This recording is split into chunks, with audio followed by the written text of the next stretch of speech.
Pues en realidad surge dos momentos, diría yo. El primero, para los que no saben, en el 2016 en Colombia se hizo un plebiscito por la paz, en el que básicamente la gente podía votar si estaba a favor o en contra de un tratado de paz con una guerrilla que se llama las FARC. Y en ese momento el 51% de la gente que votó en contra del proceso de paz, y entonces no se dio.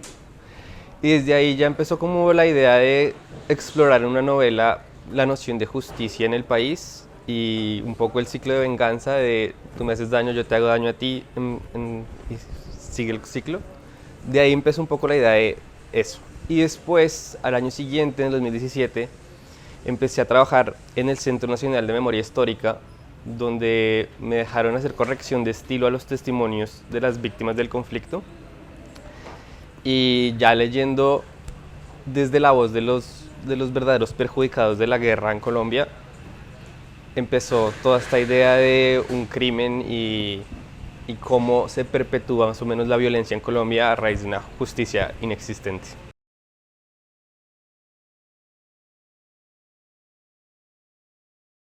La sinopsis es una exploración de cómo el resentimiento nos impide avanzar y es explorado desde dos líneas. Por un lado, el conflicto armado en sí como una exploración de Colombia y por el otro, desde el punto de vista personal del protagonista, como una persona homosexual que vive en un país conservador y católico y cómo él lidia con su propio resentimiento hacia la sociedad.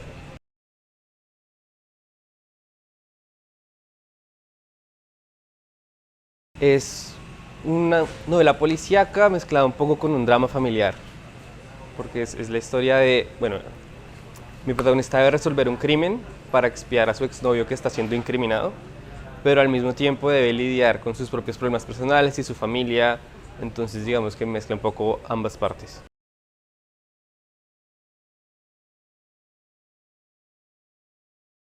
Pues yo siempre he dicho que cuando yo era adolescente leí creo que unas 10 veces Harry Potter y creo que eso, aunque no es una novela policíaca, sí maneja mucho misterio. Y creo que haberlo leído tantas veces cuando era adolescente me dio un poco la estructura para saber construir un misterio, a pesar de que después empezar a leer más novelas policíacas y demás.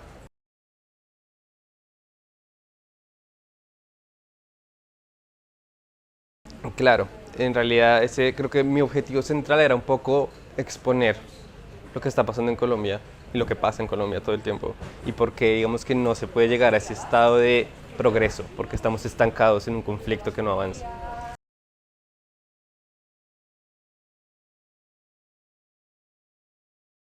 Pues realmente lo que más me ha gustado ha sido los lectores, sobre todo internacionales, que han empezado a descubrir qué es lo que está pasando en Colombia, porque muchas veces lo oyes como cifras y como números y como cosas muy lejanas en un periódico. Y entonces que ellos me digan como, ok, estoy empezando a entender un poco qué es lo que pasa en Colombia y por qué hay tanta frustración y por qué pasa todo esto, eso a mí es lo que más me llega. Y también del lado de los colombianos, un poco las personas que están empezando a replantear, pues cuando lo leen y me dicen, ¿sabes qué? Me estoy replanteando un poco como esa devoción ciega hacia el gobierno y hacia el ejército, porque al fin y al cabo es la corrupción interna lo que repercute en todo lo demás. Y creo que eso es lo que más quería lograr y ver que a ciertas personas les ha llegado, para mí es lo que más satisfacción me da.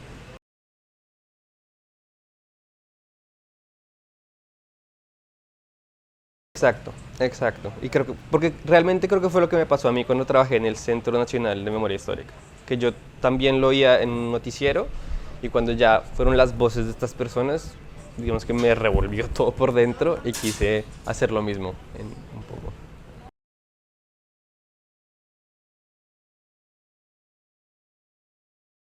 En realidad lo hice para el máster de escritura creativa de la Complutense de Madrid, entonces tuve casi que 6 meses para escribirlo.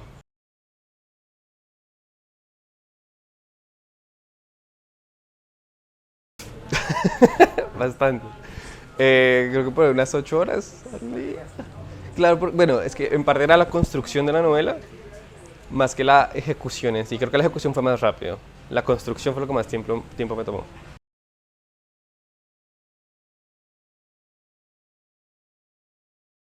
Diría que tal vez hay un 50%, porque cada vez cuando uno empieza, primero hay muchas cosas que te das cuenta que sobran, y después hay muchas cosas que cuando estás escribiendo cogen vida propia, los personajes y demás, y entonces empieza a cambiar un poco lo que estás pasando.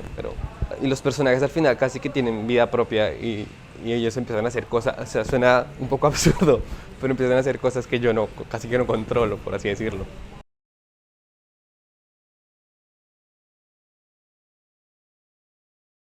Creo que es un quiebre un poco a lo que normalmente se escribe en Colombia o a lo que popularmente se ha ideado en Colombia, que son una de dos vertientes, o puras series de narcos o realismo mágico artístico, y creo que esto es una variante un poco diferente y, y es una novela policíaca que hasta donde tengo entendido, bueno, me han dicho por lo menos atrapa al lector y, y que al mismo tiempo es una denuncia social, entonces creo que tiene como tres puntos a favor.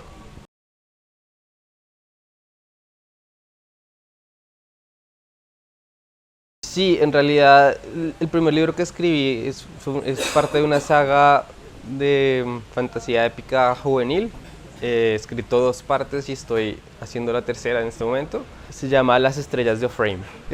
Básicamente es como si las criaturas de la mitología que todos conocemos se escondieron en un continente y todos creemos que no existen, pero ahí están. Y un niño que fue abandonado en nuestro mundo crece y cuando cumple 18 años descubre que hay un diario de su mamá en el que le cuenta que básicamente son magos y que él es un mago y que o sea, que ella se refugió en el mundo humano para escapar de un imperio que está creciendo y expandiéndose en el otro lado. Y entonces, al coger ese diario, también empieza a practicar un poco de magia él y sin quererlo rompe la línea que divide los dos mundos y entonces eventualmente tiene que viajar al continente para salvar a su familia. Y es también una exploración del miedo